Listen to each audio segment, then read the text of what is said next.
2 গুণ 3 গুণ না 5 গুণ 6 গুণ বেশি চাচ্ছে। তো এগুলি যখন চায় না আসলে যারা অ্যাকচুয়ালি কেনার পার্টি ওরা আর ভয় আর দামই বলে না। কাস্টমার পাবে কিভাবে? গরুটা ধরেন আমার কথার কথা ধরেন 8 লাখ টাকা। আমার এক ভাই পরিচিত আর কি গতবার শরীফ ভাই থেকে 6,70,000 টাকা দিয়ে একটা গরু কিনছে। ওই গরুর সাথে খুব বেশি একটা ব্যবধান না আসলে এই গরু, ঠিক আছে? তো 6,70,000 কোথায় আর 55 লাখ টাকা কোথায়? 10 লাখেরটা যদি আপনি 15 লাখ চান মানা যায়, 18, 20ও যদি ডাবল 55 লাখ টাকা অনেকে ভয় পেয়ে যাবে। ওনারা যেভাবে দাম চাচ্ছে আসলে মানে কেজি মনে হয় 2,000-2,500 টাকা পড়ে যাবে। এখন বর্তমানে যেগুলো আস্কিং চাচ্ছে অবশ্যই এই দামে বেচবে না, কমায় ফেলবে। সব বছর আমরা বাইলাপাড়া হাট করি, উত্তরবঙ্গ গরুর আড়ত, এটা গরুর তৈরি হয় ওইখানে, ওই জায়গাটাই তো মেন। ওইখানের বাতাস পাইলে গরু বড় হয়ে যায়। টিভিতে এরকমই ছোটোবেলা থেকে সুন্দর সুন্দর বড় হয়েছি, উত্তরবঙ্গের বাতাসেই গরু তৈরি হয়। তো ওইখানেই যাই, যেহেতু ওইটাই মেইন হাব এবং বড় বড় গরু ওইখানেই তৈরি হয়, কুষ্টিয়া বা চুয়াডাঙ্গা বা পাবনা। তো সবসময় আমরা বালিয়াপাড়া হাট করি।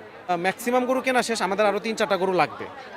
তো এর জন্য যেগুলো কেনা হয় নাই, রাত হয়ে গেছিলো, ট্রাক ঠিক করতে অনেক টাইম ওয়েস্ট হয়েছে, কেনা হয়নি বা কিনতে পারি নাই, বা একদম অ্যাকুরেট পছন্দ আর হয় নাই হাটের শেষের দিকে, ওগুলা গাবতলী বা ঢাকার হাট থেকে ইনশাল্লাহ চেষ্টা করবো মনের মতন গরু মিলিয়ে নেওয়ার।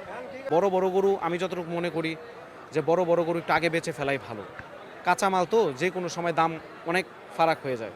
আসলে ওইখানে তো ওই জোনটার গরু, চুয়াডাঙ্গা, পাবনা, কুষ্টিয়া, মেহেরপুর, কুমারখালী, ওই সাইডগুলার গরু।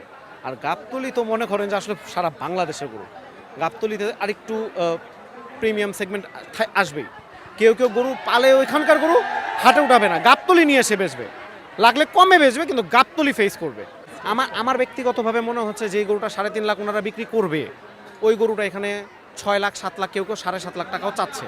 যে গরুটা 3.5 লাখ টাকা মনে করেন যে আসলে রিজার্ভিং প্রাইস, বা 3.5 লাখ টাকা হলে ঠিক আছে, একটা ওজনের সাথে সামঞ্জস্য করে।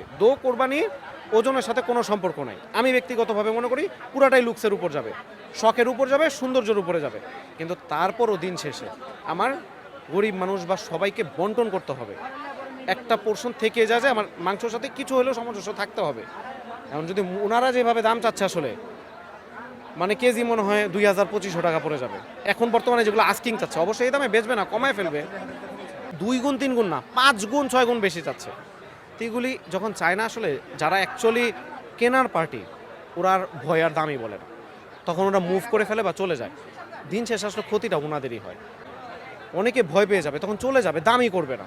তো তখন কিন্তু পোটেনশিয়াল কাস্টমার হারালো আসলে ওনারাই, লস হলো ওনারা, কারণ পোটেনশিয়াল কাস্টমারটা হারাই গেল, অন্য কোথাও থেকে চলে যাবে বা চিন্তা করবে দূর খামার থেকে গিয়ে আমি একটা গরু কিনে ফেলি, 6 লাখ 7 লাখে বিশাল একটা গরু খামার থেকে আমি কিনে ফেলবো, খামারেও তো এত দাম চায় না।